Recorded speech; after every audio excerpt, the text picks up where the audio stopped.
ओम नमः शिवाय। शंकर भगवान की जय हो।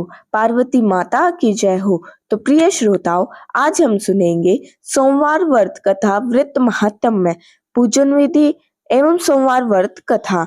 तो चलिए व्रत महात्म्य से शुरू करते हैं। सोमवार का व्रत चंद्रदेव और भगवान भोलेनाथ की अर्चना हेतु किया जाता है। इस व्रत को श्रद्धा पूर्वक करने से मानसिक क्लेशों से छुटकारा मिलता है एवं सभी मनोकामनाएं पूर्ण होती है। यदि श्रावण के महीने में सोमवार का व्रत किया जाए तो यह अधिक फलदायक सिद्ध होता है। वैसे यह व्रत चैत्र, श्रावण और कार्तिक मास में भी किया जाता है। इस व्रत में सोमवार के दिन उपवास रखकर भगवान शंकर, मां पार्वती की पूजा अर्चना करनी चाहिए तथा दिन में एक बार भोजन करना चाहिए। सोमवार व्रत रखने से स्त्रियों को पति एवं पुत्र का सुख मिलता है। पूजन विधि। भगवान शंकर की पूजा का श्रेष्ठ समय प्रातःकाल माना जाता है। अतः सोमवार के दिन प्रातःकाल ब्रह्म मुहूर्त में उठकर नित्य कर्म से निर्वृत्त हो स्नान कर पूजन हेतु ध्यान कर भस्म धारण कर कुशा पर बैठे। पूर्व अथवा उत्तर दिशा की ओर मुख रखे। चौकी पर सफेद कपड़ा बिछाएं। उस पर तांबे पर खुदा सोमवार यंत्र और भगवान शिव की प्रतिमा तथा शिवलिंग की स्थापना करें। बिल्व पत्तर, पुष्प, अक्षत, जल एवं दक्षिणा इत्यादि सामग्रियां अपने निकट रखें। शिव पूजन विधान के पश्चात व्रत कथा पढ़नी चाहिए। व्रत कथा पूर्ण करने के उपरांत भगवान शिव को भोग लगाकर तुलसी के पौधे को अर्घ दे एवं दिन में एक समय ही भोजन करें। सोमवार व्रत कथा। एक साहूकार बहुत अमीर था। उसके पास धन की कोई कमी नहीं थी। साहूकार के पास सभी सुख और ऐश्वर्य के साधन थे, किंतु उसको एक ही दुख था कि उसकी कोई औलाद नहीं थी। दिन रात वह इसी चिंता में लगा रहता और पुत्र पाने के लिए हर सोमवार को भगवान चंद्रदेव व शिव जी की पूजा करता व व्रत रखता। साहूकार की भोलेनाथ के प्रति ऐसी भक्ति देखकर एक बार मां पार्वती जी ने शिव जी से कहा, हे नाथ, ये साहूकार आपका अनन्य भक्त है और सदैव ही आपका व्रत और पूजा भक्ति भाव से किया करता है। आप कृपा करके इसकी मनोकामना को पूरी कर दे। पार्वती जी के ऐसे वचन सुनकर भोलेनाथ ने मां पार्वती जी से कहा, हे पार्वती, यह संसार एक कर्म क्षेत्र है। यहाँ जो भी जैसा कार्य करता है उसे वैसा ही फल मिलता है। अर्थात जैसा कार्य मनुष्य करता है वैसा ही परिणाम भोगता है। किंतु माता पार्वती आग्रह पूर्वक बोली, हे महादेव, यह आपका अनन्य भक्त है। यदि इसको कोई भी दुख है तो आपको उसे दूर करना चाहिए। यदि आप अपने भक्तों की मनोकामनाएं पूरी नहीं करेंगे तो क्यों मनुष्य आपकी भक्ति, सेवा व पूजा करेगा। पार्वती जी के इस आग्रह को सुनकर शिव जी ने कहा, हे शिवे, इस साहूकार के कोई पुत्र नहीं है, इसी कारण यह दिन रात चिंतित व दुखी रहता है। इसके भाग्य में सनातन न होने पर भी मैं इसे पुत्र प्राप्ति के लिए वरदान देता हूँ, किंतु इसका पुत्र केवल 12 वर्ष तक ही जीवित रह सकता है। इसके बाद वह मर जाएगा। इससे अधिक मैं इस साहूकार के लिए कुछ नहीं कर सकता। यह सब बातें साहूकार सुन रहा था। उसे यह सारी बातें सुनकर न कोई खुशी हुई न ही कोई दुख। वह पूर्वत शिव जी की पूजा व व्रत करता रहा।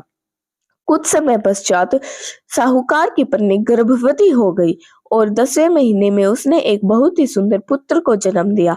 साहूकार के घर में बहुत खुशियां मनाई गई, किंतु साहूकार ने अपने पुत्र की 12 वर्ष की उम्र जानकर कोई खुशी प्रकट नहीं की और इस संबंध में किसी कोई भेदभाव भी नहीं बताया। वह बालक धीरे धीरे बड़ा होने लगा।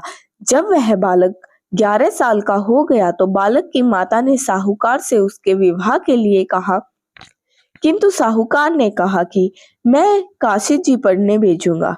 साहूकार ने अपने साले को बुलाकर कहा कि तुम इस बालक को काशी पढ़ाने ले जाओ और इसे विधिवत शिक्षा ग्रहण कराओ। साहूकार ने उसको बहुत सा धन देकर कहा कि रास्ते में जहां कहीं भी ठहरो वहां यज्ञ और ब्राह्मणों को भोजन कराते जाना। इस प्रकार वह दोनों मामा भांजे रास्ते में यज्ञ करते, दान देते और ब्राह्मणों को भोजन कराते जा रहे थे। रास्ते में एक शहर पड़ा। उस शहर में राजा की कन्या का विवाह था। एक अन्य राजा का लड़का बारात लेकर आया था, लेकिन वह एक आंख से काना था। लड़के के पिता को इस बात की चिंता थी कि वर को देखकर कन्या के माता पिता विवाह में किसी प्रकार की अड़चन ना डालें। इसी कारण जब उन्होंने साहूकार के अति सुंदर बेटे को देखा तो मन में विचार आया कि क्यों न इस लड़के से विवाह का कार्य पूर्ण करा लिया जाए। यह विचार कर उसने लड़के को और उसके मामा से कहा कि यदि आप फेरे व कन्यादान का कार्य पूर्ण करा देंगे तो आपकी बड़ी कृपा होगी और हम आपको बहुत सारा धन देंगे। साहूकार के लड़के और उसके मामा ने इस बात को स्वीकार कर लिया था। विवाह का काम भली प्रकार से पूरा हो गया। जब वह लड़का जाने लगा तो उसने चुपके से राजकुमारी की चुनरी पर लिख दिया कि तेरा विवाह मेरे साथ हुआ है, लेकिन जिसके साथ तुम्हें भेजा जाएगा वह एक आंख से काना है। मैं काशी जी को जा रहा हूँ। राजकुमारी ने जब इस प्रकार लिखा पाया तो उसने राजकुमार के साथ जाने से इनकार कर दिया और कहा कि यह मेरा पति नहीं है। मेरा विवाह जिसके साथ हुआ है वह काशी जी चला गया है। राजकुमारी के पिता ने जब यह सब सुना तो उसने अपनी कन्या को विदा करने से इनकार कर दिया। बारात वापस चली गई। उधर साहूकार का लड़का और उसका मामा काशी जी पहुंचे, जहां लड़के ने पढ़ना शुरू किया था तथा अपना अतिरिक्त समय मामा भांजा यज्ञ दान आदि में व्यतीत करने लगे। इस प्रकार कई महीने बीत गए। जब लड़का 12 साल का हुआ तो उस दिन लड़के के मामा ने यज्ञ का आयोजन कर रखा था। अचानक ही लड़के की तबीयत खराब हो गई। लड़के के मामा ने कहा कि अंदर जाकर सो जाओ। लड़का अंदर जाकर सो गया। थोड़ी देर पश्चात लड़का मर गया। जब लड़के के मामा ने देखा कि वह मर गया है तो वह बहुत दुखी हुआ। उसने सोचा कि मैं पहले यज्ञ पूरा कर लूं, तब कुछ सोचूंगा। लड़के के मामा ने यज्ञ पूरा किया और फिर रोना प्रारंभ कर दिया। वह बहुत जोर जोर से रो रहा था।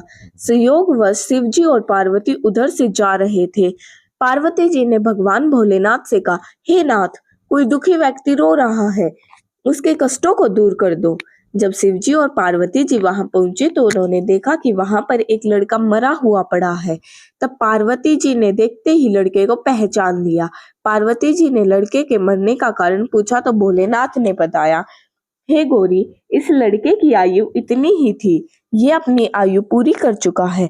तब पार्वती जी ने विनम्र पूर्वक कहा, महाराज, कृपया करके आप इस लड़के को जीवित कर दीजिए, नहीं तो इसके माता पिता इसके वियोग में तड़प तड़प कर अपनी जान दे देंगे। माता पार्वती की बात सुनकर शिवजी ने लड़के को पुनः जीवित कर दिया। शिवजी की कृपा से लड़का जीवित हो गया। शिव शंकर व पार्वती जी शिव धाम चले गए। शिक्षा पूरी होने पर लड़का और उसका मामा पहले की तरह यज्ञ करते, ब्राह्मणों को भोजन तथा दक्षिणा देते हुए अपने घर की ओर चले दिए। रास्ते में दोनों उसी शहर में आए जहां पर उस लड़के की शादी हुई थी। वहां पहुंचकर दोनों ने यज्ञ करना शुरू कर दिया। जब वे दोनों यज्ञ कर रहे थे तो उस लड़के के ससुर यानी वहां के राजा ने, जो उधर से घोड़े पर बैठकर अपने सेवकों के साथ जा रहा था, उसने लड़के को पहचान लिया। राजा ने महल में ले जाकर दोनों की खूब सेवा की। कुछ समय राजा के महल में रहने के बाद लड़के ने राजा से जाने की आज्ञा ली। राजा ने अपनी लड़की को लड़के के साथ विदा कर दिया और साथ में बहुत सा धन एवं दास दासियों को भी भेजा। जब वे अपने शहर में आए तो लड़के के मामा ने कहा, पहले मैं तुम्हारे माता पिता को तुम्हारे आने की खबर सुना आता हूँ, तब तक तुम पत्नी सहित यहाँ आराम करो। ऐसा कहकर लड़के के मामा साहूकार को उसके पुत्र के आने की खबर देने चला गया। घर जाकर उसने देखा कि उसके बहन और बहनोई छत पर बैठे हुए हैं और उन्होंने यह प्रण कर रखा है, यदि उनका बेटा जीवित लौट आया तो वह छत से नीचे उतर आएंगे, नहीं तो छत से कूदकर अपने प्राण त्याग देंगे। लड़के के मामा ने जब यह समाचार उन्हें सुनाया कि उनका लड़का जीवित लौट आया है तो उन्हें विश्वास नहीं हुआ। तब लड़के के मामा ने शपथ खाकर कहा कि आपका पुत्र अपनी स्त्री और बहुत से धन और दास दासियों सहित घर आया है। तब साहूकार और उसकी पत्नी छत से नीचे उतर आए तथा प्रसन्नता के साथ अपने बेटे और बहू का स्वागत किया। सभी प्रसन्नता के साथ रहने लगे। इस प्रकार भक्ति भाव से जो भी प्राणी सोमवार के व्रत का पालन करता है तथा प्रेम पूर्वक इस कथा को सुनता है या पढ़ता है तो उसके सभी कष्ट दूर हो जाते हैं, सारी मनोकामनाएं पूर्ण होती हैं और इस लोक में सभी सुख सुविधाओं को भोगकर अंत में उसे शिवलोक की प्राप्ति होती है। इस प्रकार सोमवार के व्रत को 16 सोमवार तक करें, फिर उद्यापन करें। इस व्रत के प्रभाव से मानवों को सभी प्रकार के सुखों की प्राप्ति होती है। विशेष महत्व। इस व्रत के बारे में कहा गया है कि ग्रहण आदि में जप, ध्यान, हवन, उपासना, दान आदि कार्य सत्कार्य से करने से जो फल मिलता है वही फल सोमवार के व्रत से मिलता है। श्रावण में केदारनाथ का ब्रह्म कमल से पूजन, दर्शन, अर्चन तथा केदार क्षेत्र में निवास का विशेष महत्व है। इससे भगवान शंकर की प्रसन्नता और शिव की कृपा प्राप्ति होती है। तो प्रिय श्रोताओ, यहीं पर हमारी कथा समाप्त होती है। अगर आपको यह वीडियो अच्छी लगी हो तो इस वीडियो को लाइक और शेयर करना ना भूलें। अगर चैनल पर नए हो तो हमारे चैनल को सब्सक्राइब जरूर करें।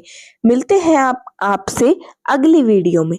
तब तक के लिए ओम नमः शिवाय।